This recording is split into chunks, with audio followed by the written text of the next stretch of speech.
I was 16 when my mom left, and for a while, I thought the worst part of it would be watching my dad try to figure out how to be a single parent. We lived in a two-story house in Ohio. It wasn't a particularly big house, and there was nothing unusual about it. My dad had bought it a few years before everything happened, and my mom had helped pick out most of the furniture. After she moved out, a lot of that stuff stayed exactly where it had always been, which made the house feel strange for a while. Her pictures eventually came down, but there were still little things around that belonged to her. A few decorations, some kitchen stuff, and random things that nobody had bothered moving. She had started seeing somebody else. I never really knew how long it had been going on before my dad found out, because neither of them ever gave me the full story. There were arguments, then a few weeks where they barely spoke to each other, and eventually my mom moved out. She didn't go far away, but she wasn't around much anymore. My dad didn't handle the whole thing particularly well. He wasn't the kind of person who talked about his feelings, so instead of talking about them, he worked more. He picked up extra shifts whenever they were available, especially overnight jobs, which meant I spent a lot of evenings by myself. I was a junior in high school at the time. I'd go to school, come home, do homework when I felt like it, talk to a couple of friends online, and spend way too much time on my laptop. I had one close friend named Kayla who lived about 10 minutes away.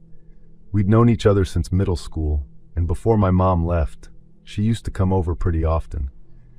After everything happened, she still came over, but I noticed that she usually asked whether my dad was home before deciding if she wanted to stay. She didn't like the house anymore. I didn't really blame her, although I never understood why. There was nothing creepy about the place. It was in a completely normal neighborhood with houses fairly close together. There was a grocery store a few minutes away, a gas station at the end of the road, and a school bus stop around the corner. Our house had 3 bedrooms upstairs. My room was at the front of the house, and my dad's bedroom was across the hallway. The stairs came up from the living room and ended at the top of that hallway. There was a small bathroom between our bedrooms. The back door was downstairs, through the kitchen. At the time, I didn't think much about the locks. There was a deadbolt on both the front and back doors. My dad always locked them before going to bed, but I wasn't particularly careful about it myself. I'd sometimes take the trash out through the back door and come back inside without thinking twice about whether I'd locked it behind me. I'd gotten into the habit of staying up really late. My dad worked for a company that handled commercial buildings, and his schedule changed constantly. I remember my dad getting ready for work because he'd been complaining about being tired all week. He'd eaten dinner in front of the television, then went upstairs to change while I sat at the kitchen table doing nothing useful. When he came back downstairs, he was already wearing his work clothes. He told me he probably wouldn't be home until sometime after 6 in the morning. Before leaving, he checked the back door, pulled on the handle, and told me to lock it after he left. I know. He looked at me. I'm serious. I know. He laughed a little, grabbed his keys, and walked outside. I watched his truck pull out of the driveway from the front window. Once his taillights disappeared, the house felt different. It always did when he worked overnight. I wasn't scared of being alone. I'd been alone plenty of times before.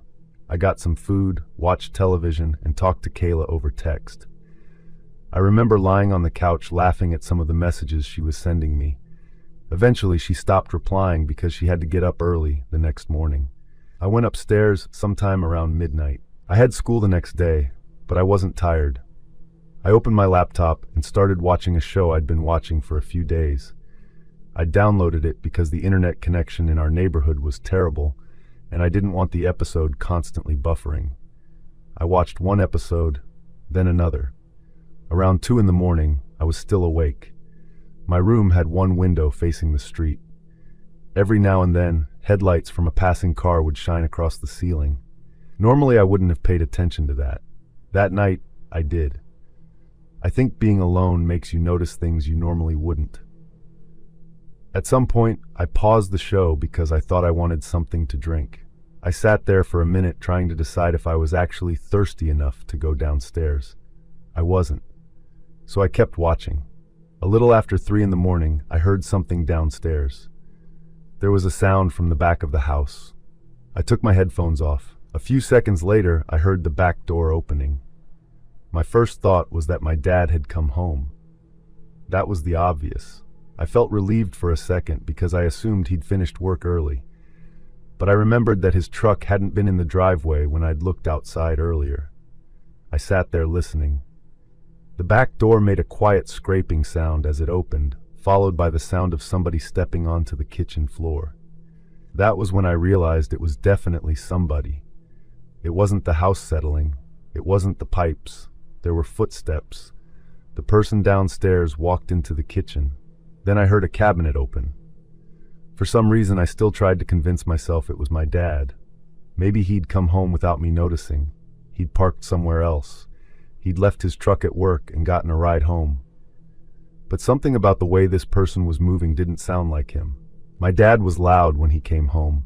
He dropped his keys on the counter, kicked his shoes off, opened the refrigerator, and usually made enough noise that I knew he was home without him having to say anything. This person was quiet. I reached for my phone and checked the time. I sent him a text. "Did you come home?" There was no response. I waited. The footsteps moved from the kitchen into the dining room, then into the living room. I could hear somebody walking around downstairs. I sat up in bed. My bedroom door was closed. I don't know why, but I suddenly felt much more awake than I had a few seconds earlier. I tried calling my dad. It went straight to voicemail. That wasn't necessarily strange. He didn't always have his phone on him while working, and sometimes he'd leave it in his truck. I wasn't ready to admit what I was actually thinking. I heard the stairs, one step, then another. The person was coming upstairs. I got out of bed and locked my bedroom door. The doors in our house had those little push-button locks that you could lock from the inside. It wasn't exactly a secure door, but it was better than having nothing between me and whoever was downstairs. I backed away from the door and stood beside my bed. The footsteps continued up the stairs. They weren't sneaky. That was one of the things that bothered me. The person wasn't creeping up the stairs or trying to hide their footsteps. They were just walking normally, like somebody who belonged in the house. There was no reason for anybody to be upstairs at 3 in the morning, unless it was my dad. The footsteps reached the top of the stairs. They stopped. My bedroom was only a few feet from the top of the staircase. I stared at the door. I heard the person walk past my room. A shadow moved underneath the door. They stopped near my dad's bedroom. The handle moved. I heard the door open. The person went inside. If it was my dad, why wasn't he saying anything? And if it wasn't my dad, why was he opening doors? A few seconds later, the person came back into the hallway. They opened the bathroom door, closed it. Then they moved toward my room. I could see their feet through the gap beneath my door. I couldn't tell what kind of shoes they were wearing. All I could make out was a dark shape. Then the footsteps stopped directly outside my bedroom. I stopped breathing. The person stood there. A bright light appeared underneath my door. It wasn't the hallway light. It was a flashlight. The beam moved slowly across the floor underneath the door. That's when I knew for sure that whoever was standing outside wasn't my dad. My dad didn't walk around the house with a flashlight. I already had my phone in my hand, and I was about to call 911. Before I could, the person spoke. It was a man's voice. "I know you're in there." I don't really know how to explain what happened to me mentally after that. There was somebody in my house. He knew I was upstairs, he knew which room I was in, and he had just told me that he knew. I couldn't see his face. I couldn't even see anything through the door except the flashlight moving across the floor. He tried the handle. The door didn't open. He tried again. That's when I realized how important it was that I'd locked it. If I hadn't, he would have been able to walk straight into my room. I pressed my phone against my chest and tried to unlock it without making any noise. The man tried the handle again. I finally got the phone unlocked. I was about to call 911 when I did something I still don't really understand. I screamed, just a scream as loud as I could make it. I remember yelling that my dad was home and that the police were coming. The man immediately let go of the handle. I heard his shoes move away from the door. Then he ran. I heard him running down the hallway and down the stairs. There was a loud bang downstairs. Then the back door opened. A few seconds passed before I finally called 911. There weren't any signs of forced entry. Police asked whether anybody else had a key. I told them my mom did. That made everything more complicated. Dad had changed some of the locks after she moved out, but I wasn't completely sure which ones he'd changed and which ones he hadn't. The officer asked me whether my mom had ever threatened us or done anything that made me think she might come back. I said no. Whatever problems we'd had with her leaving, there wasn't some huge fight happening between us. She'd moved on with her life, and she wasn't around the house anymore. The police searched the house and the surrounding yards. Didn't find anyone. There wasn't enough evidence to identify anyone. Mom still had a key, but I don't believe she had anything to do with it. She was living with the guy she'd left my dad for, and she wasn't around our house anymore. I don't even know if the person who entered was somebody who knew us.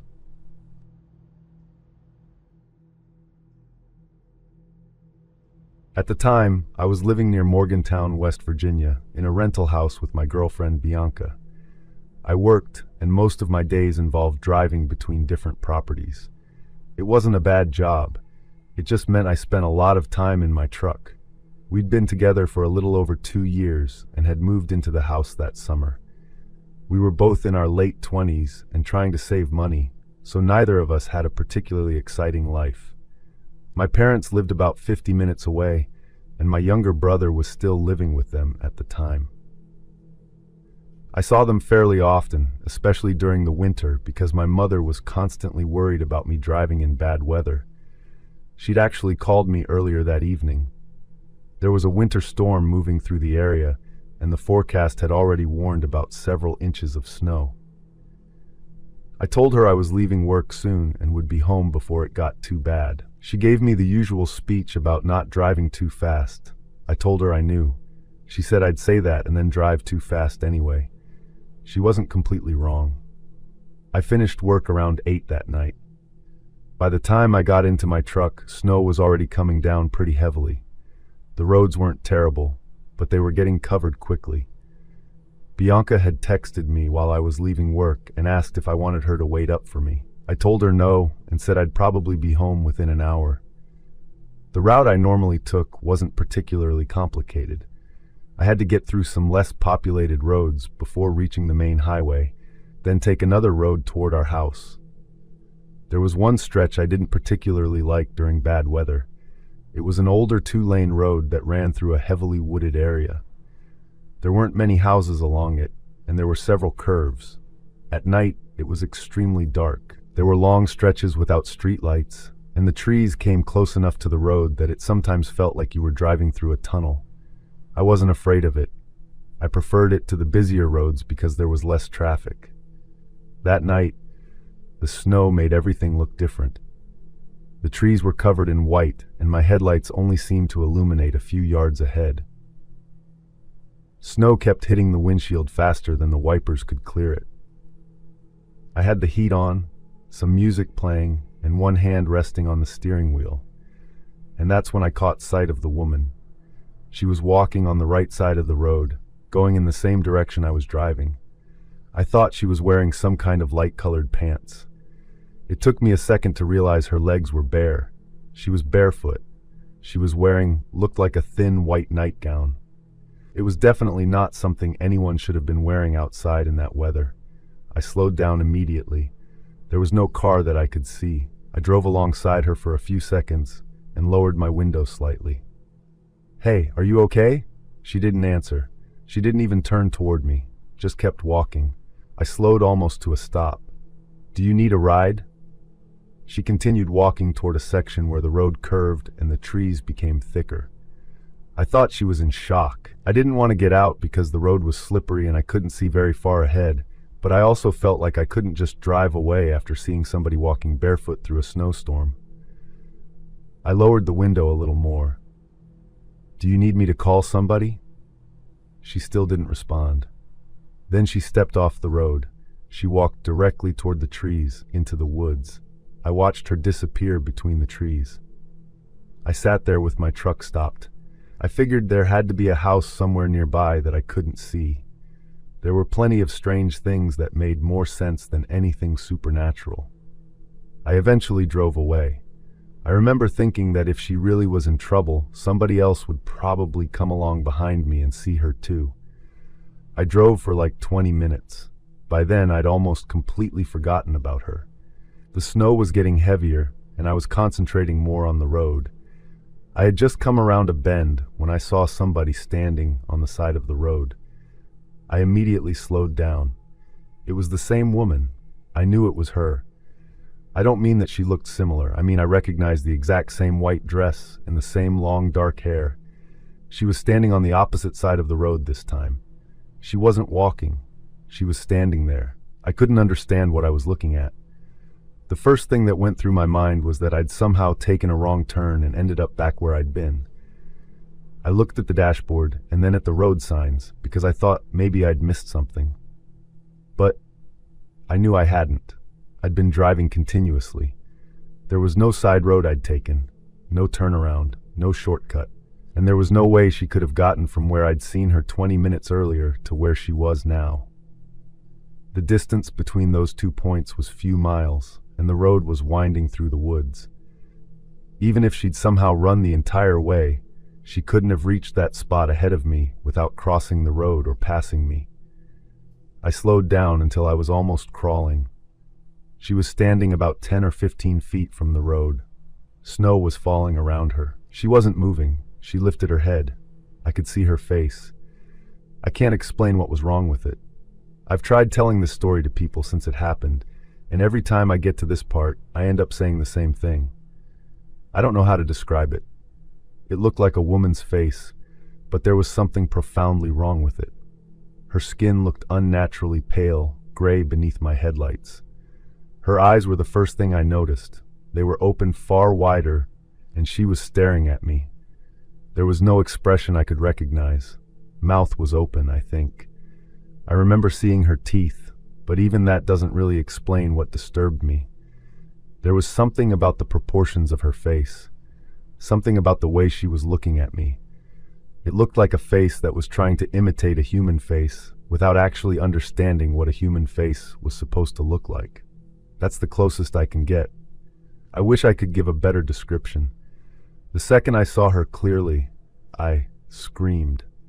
I was embarrassed about that for a long time afterward, especially because I'm not somebody who normally reacts that way. But I don't care anymore. I screamed, put the truck into gear, and drove. I didn't stop. I drove faster than I should have considering the road conditions.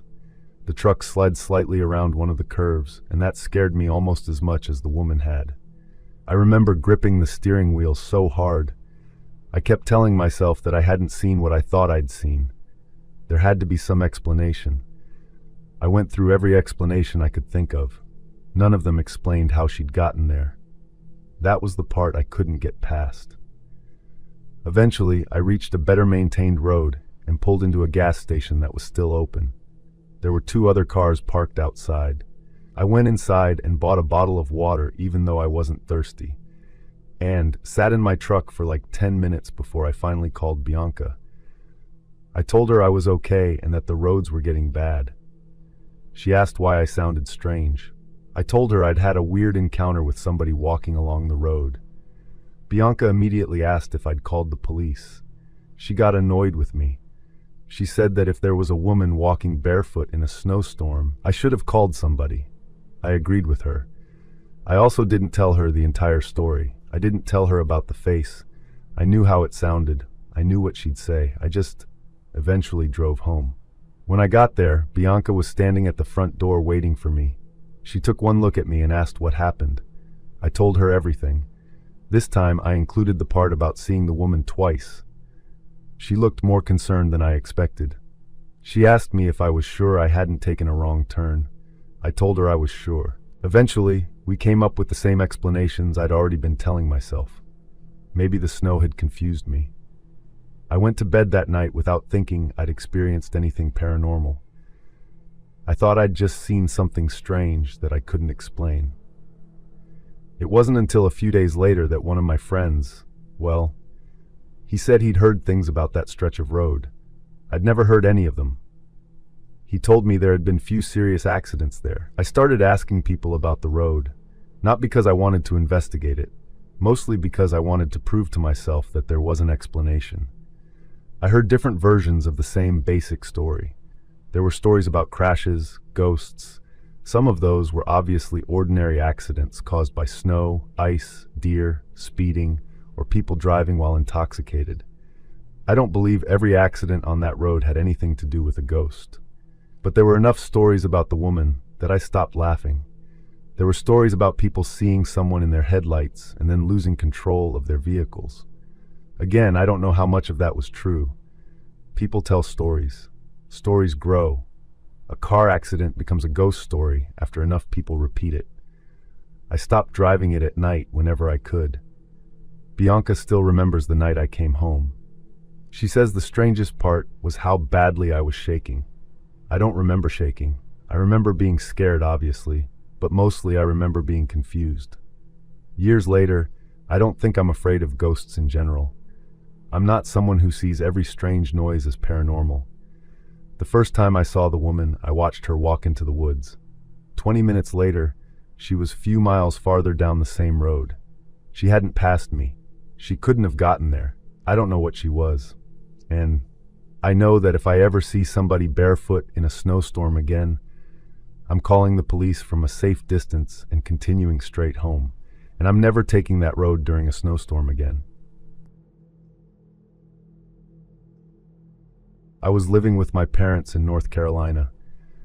I had dropped out of community college after a couple of semesters and was working at a store about 20 minutes from home. I unloaded trucks, stocked shelves, helped customers find things, and spent my Saturdays there because nobody else seemed to want those shifts. I wasn't really sure what I was doing with my life yet. Most of my friends were in pretty much the same position. None of us had much money, and there wasn't a whole lot to do on weekends unless somebody had a house we could hang out at. There was me, Terry, Luke, and Bobby. Terry was usually the one responsible for whatever stupid plan we ended up doing. He couldn't seem to sit at home for an entire evening without deciding that we needed to go somewhere. His dad owned a small piece of property out toward the foothills, probably 40 minutes from where we lived. There wasn't a house on it. It was mostly wooded, with an old single-wide trailer sitting toward the back. His dad had bought the trailer years earlier because he'd planned to fix it up and use it while hunting. He never really got around to doing much with it. It had electricity and running water, but nobody actually lived there. As far as Terry knew, his dad mostly used it to store things and occasionally spent a night there during hunting season. I'd been there once during the daytime, but I barely remembered the place. There were trees all around the property. You had to drive down a gravel road for a while and then take a rougher path through the woods to reach the trailer. One afternoon, Terry called me while I was getting off work. He asked what I was doing that night. I told him I didn't have anything planned. He said, "Want to stay at the trailer?" I thought he meant his house at first. When he explained which trailer he was talking about, I remembered the place. He said Luke and Bobby were already interested, and the plan was basically to take some food, drinks, sleeping bags, and spend the night. There was barely any cell service out there, no neighbors close by, and not much to do besides sit around and talk. I asked Terry if his dad knew. He said his dad had given him permission to go. That was good enough for me. I went home, ate dinner, told my parents I was staying at Terry's house, and packed a backpack. My mom asked whether we were going to be drinking. I told her no. That wasn't exactly true, although I wasn't planning on getting drunk. Well, you know. We met at Terry's house around 9. Once we were off the main road, everything got noticeably darker. There weren't many houses out there, and the headlights were basically the only thing lighting up the trees around us. Terry seemed completely comfortable. He'd been there a few times with his dad and knew the roads. He eventually turned onto the smaller path leading toward the trailer. The truck bounced around enough that Luke had to hold the cooler between his legs to keep it from sliding all over the place. The farther we went, the less it felt like we were anywhere near civilization. Eventually, the trees opened up enough for us to see the trailer. It was one of those long, Single-wide trailers with a small set of steps leading to the front door.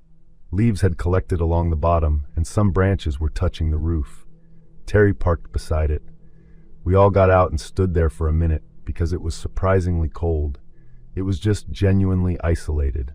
No traffic. Terry unlocked the door. The second he opened it, perfume. Really strong perfume. It was strong enough that I noticed it from the doorway. Luke actually took a step backward. "What the hell is that?" Terry looked confused. He said his dad didn't keep anything like that in the trailer. We went inside anyway. The place wasn't filthy, but it definitely looked like nobody had been living there recently. There was old furniture, boxes, hunting equipment, and a bunch of random things Terry's dad had apparently stored there. The perfume was strongest around the hallway. And the walls. Someone had drawn things on them. I don't remember what every symbol looked like. They weren't normal drawings, though. There were circles, strange lines, and shapes that looked almost like letters. You know where I'm getting at. Like somebody had scratched them into the wall. Looked like somebody had been performing rituals in the trailer. Bobby laughed and said the place was haunted. The perfume was the only thing that bothered me. Terry called his dad. He didn't answer. Terry sent him a text asking whether somebody had been inside the trailer recently. A few minutes later, his dad called back. Terry put him on speaker. His dad said he hadn't been there for weeks and definitely hadn't left any perfume inside. He also said the writing on the walls wasn't something he'd put there. Terry asked if anybody else had a key.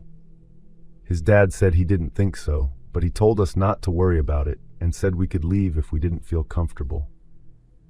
We didn't leave. That was the first really stupid decision we made that night.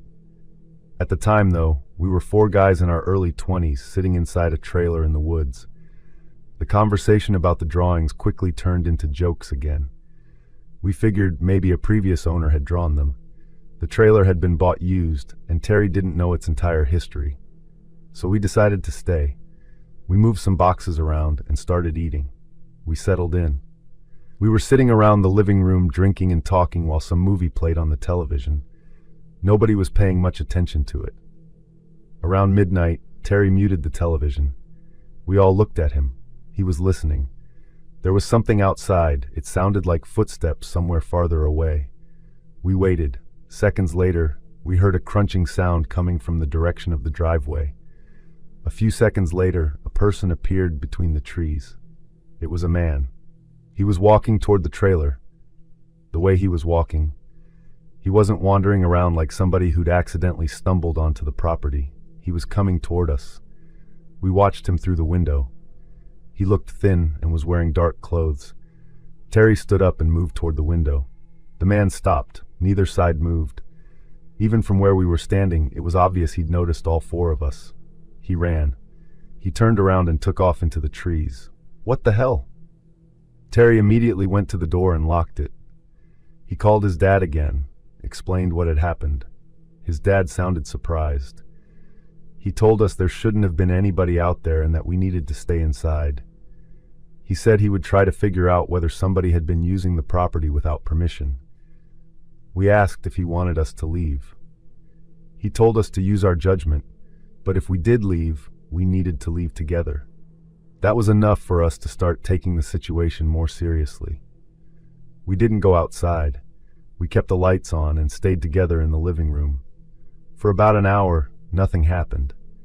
Eventually, we started talking ourselves into the idea that the man probably wasn't dangerous. Maybe he'd been using the property because he knew the trailer was empty. The perfume suddenly seemed less mysterious, too.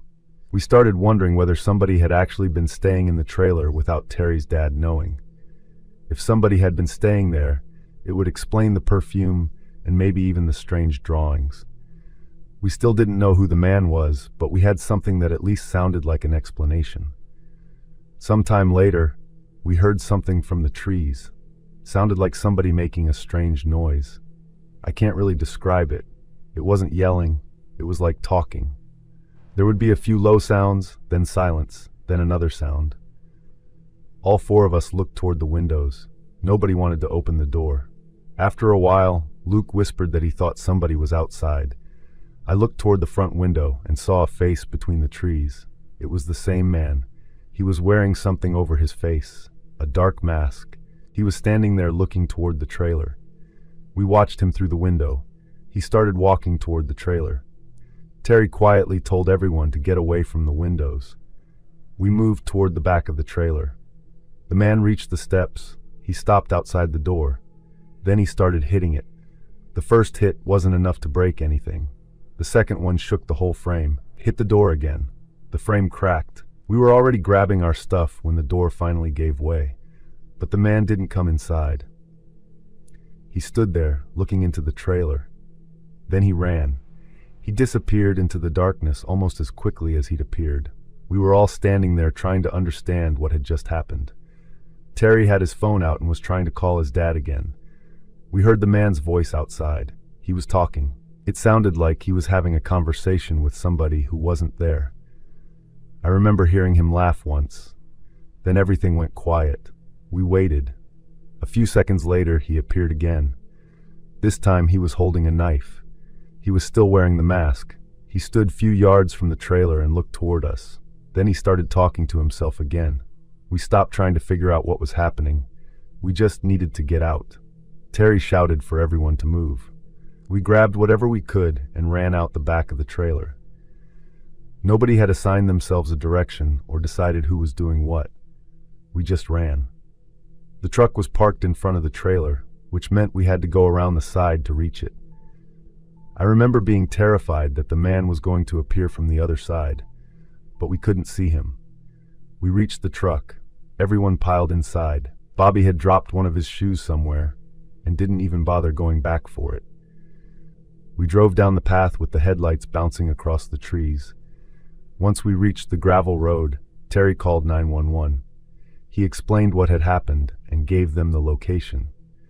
We drove toward the main road while staying on the phone with the dispatcher. They took our statements separately. They had searched the trailer and the surrounding property, but there was no sign of him. They did find signs that somebody had probably been staying around the trailer. There were some things inside that Terry's dad said weren't his. They found the damaged door. The symbols on the walls were there. Nobody could tell us who had drawn them. I never went back. Nobody ever figured out who that man was. Terry's dad suspected somebody had been using the trailer when he wasn't around, and the police apparently thought the same thing. There wasn't enough evidence to say that the man actually lived there permanently, but there were enough signs to suggest he'd been spending time around the property. The perfume made a little more sense after that. Maybe there had been a woman staying there at some point, or somebody else had been there before him. We never found out. The first time we saw him, he was walking toward the trailer like he expected it to be empty.